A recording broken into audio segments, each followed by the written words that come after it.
اسی لیے جب نیند پوری نہ ہو تو آپ ورک آؤٹ نہیں کرنا چاہیے، اور آپ ورک آؤٹ کر بھی نہیں سکیں گے۔ واک کر سکتے ہیں، کیونکہ اگر یہ اسٹریس کرونک فیز میں چلی گئی تو یہ دل کی اور دماغ کی بیماریوں کی وجہ بن سکتی ہے۔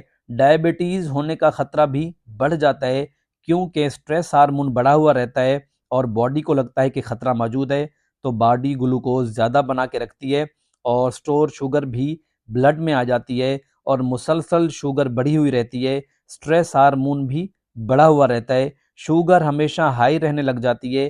اس لیے ان ہارمونز کو گلوکوکارٹیکوائڈ بھی کہتے ہیں۔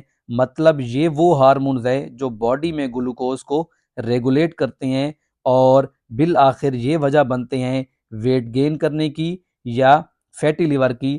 باڈی میں کورٹیسول ہائی ہونے کی وجہ سے امیون سسٹم شٹ ڈاؤن ہو جاتا ہے، پیرالائز ہو جاتا ہے،